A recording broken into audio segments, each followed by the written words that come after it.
Hey guys, welcome back. I hope you're doing good today. So today's video is going to be a little more on the serious side. I love that you guys are here. I love that you tune in. We usually have a good time, keep the prepping lighthearted, not too doom and gloom.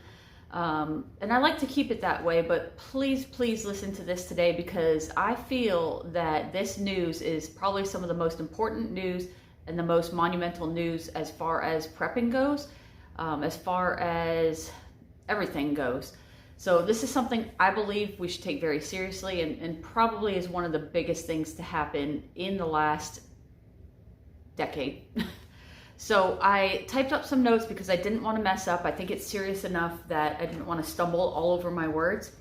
You guys have probably heard about China and Russia coming out. Let me just go ahead and read here. Okay, China and Russia are actively working on a new world reserve currency to rival the US dollar. And it's based on a basket of currencies and real life commodities, assets, that kind of thing, instead of the US dollar, which is now the world reserve currency, which is basically based on debt. China and Russia are members of Brics. You may have seen that. It's BRICS. Probably more letters will be added as more countries hop on board. But BRICS is the acronym coined to associate 5 major emergent economies: the Republic of Brazil, the Russian Federation, the Republic of India, the People's Republic of China, and the Republic of South Africa. I just realized that they all coined themselves republics. I just realized that. Anyway, these groups account for 40% of the world's population. 40% of the world's population, and just over a quarter of the global GDP, which is huge.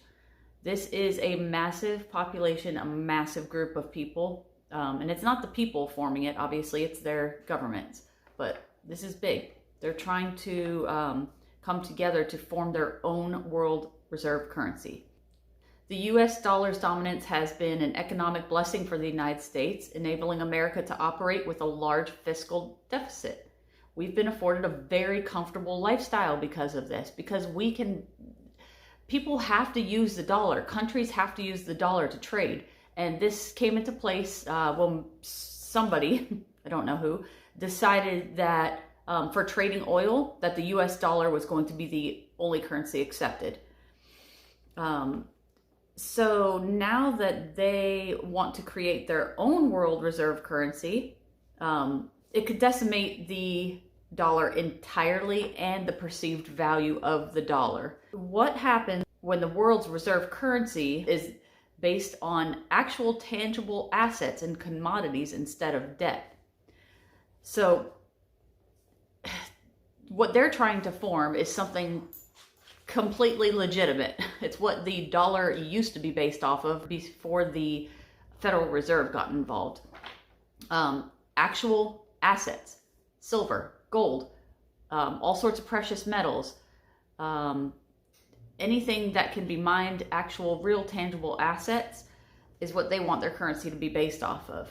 So it's actually legitimate, which is scary because the rest of the world might be tired of the United States having all this power based off of a currency that is completely worthless, and we can just print and print and print dollars and spend them and lend them out and lend people our debt based off of nothing. We don't have the gold to back it up. We don't have the resources and commodities to back it up. The rest of the world might get tired of that and jump on board with this new world reserve currency.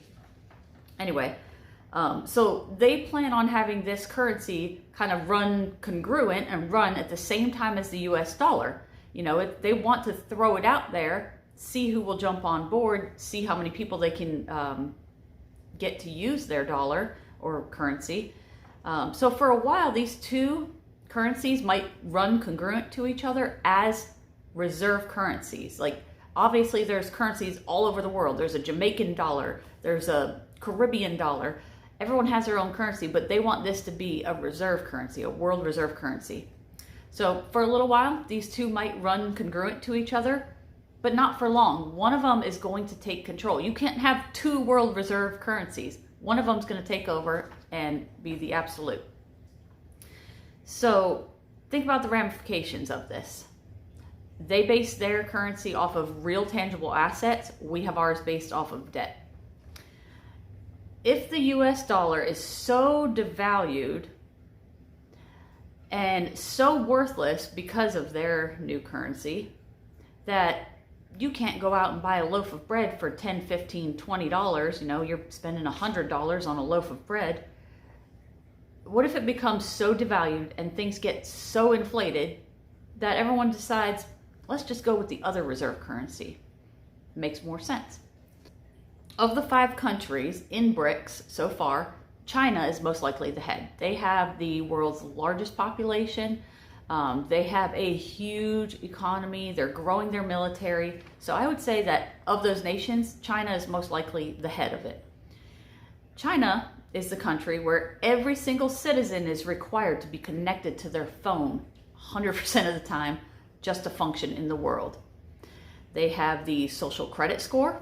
You have to scan QR codes to do just about anything. And they have the largest facial recognition system in the world to control its people. So what if, when this currency comes out, they tie all of those control measures to the currency so that you can't use the currency unless you're tied into all those other measures. Your country can't use the currency until you have facial recognition, social credit score, QR scanning everywhere you go. Everything you do is absolutely tracked. What if this currency is a digital currency, which is where everyone seems to be trying to go to? Think about the ramifications of that. The Bible talks about a time where no one can buy or sell without having the mark.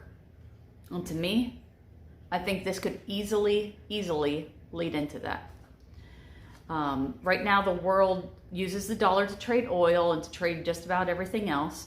But what if we start to turn away from oil? Because you see all these green initiatives, oil's dirty, oil burns dirty, we've got to go electric. Well, what if they decide we're going to go electric everything? And what we're going to use to fuel or to create the electric is nuclear. And nuclear, I just found out, is almost 100% zero emissions. Nuclear is incredibly clean, although it does have to be maintained. It would be horrible if the grid went down and the nuclear reactors couldn't be cooled. I mean, it would be disastrous. But it seems that a lot of this could steer towards using nuclear as the main power source instead of gasoline. I'm not an expert in these things. I'm just telling you, I'm not an expert. I just do my research the best that I can, but it just seems that everything is kind of going into one direction.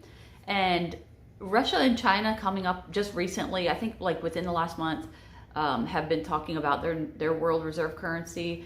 Brics was a somewhat recent creation. What do you want to call it? Combobulation. Do you think that they just started thinking about this now because of the state of the world economy? Or do you think this has been in the works, been planned for many, many years now? Do you not think that Russia going into that other place had something to do with acquiring commodities because they knew that they were going to create a new currency that was based off of commodities? Ukraine has more than just wheat and oil. I mean, palm oil, those kind of oils, seed oils. They have a lot of commodities. They have a lot of precious metals. They have a lot of rare earth minerals and things to mine and take advantage of. So yeah, they might be the bread basket, but they're also the everything else basket. So it may have been a strategic move that was in the works and planned for a bit longer than we think. And the reason why I think that this is so important is we talk about inflation right now, but if this comes to fruition and they create their own world reserve currency, and now there's 2 reserve currencies battling and vying off for dominance, one of them's going to fail. One of them is going to drop. One of them is not going to be the world reserve currency. You can't have two. And if that is the dollar, which I think unfortunately is very likely, we will see inflation unlike anything you could ever imagine. Your dollars will be absolutely worthless, and that is a scary thought. So basically what I want to say is that this to me is one of the biggest things, outside of nuclear war, outside of civil unrest, outside of global health catastrophes, outside of environmental changes. I think this is even bigger, and I think it should encourage you to keep on prepping. The most important thing, prep your food. Put back as much food as possible, store your water, get your water filtration systems. Water and food are life. If you are very, very, very blessed and you have a year or 2 or 5 years worth of food that you are very comfortable with, and you still have wealth and you still have money, I suggest turning that money into something else. If you have enough to invest in precious metals, gold and silver, that may be the only way to basically save your wealth, save your US dollars, and transfer them into something that will actually hold value. Something that will still retain value after we transfer from one world reserve currency into another. But first and foremost, food. Just keep stacking it. Like people always say, you can't eat gold. But if you have lots of food to eat and you can invest the rest of your dollars into gold, silver, then obviously this is not financial advice. I am not a financial advisor, but that's what I would think would be a good idea. Anyway, guys, please take this very seriously. Please follow the news, pay attention to what's going on. This may happen over the next couple of years. It may take 5 or 10 years, but I think that this is definitely something that we as preppers need to pay attention to. Have a good rest of your day. I'll see you in the next video.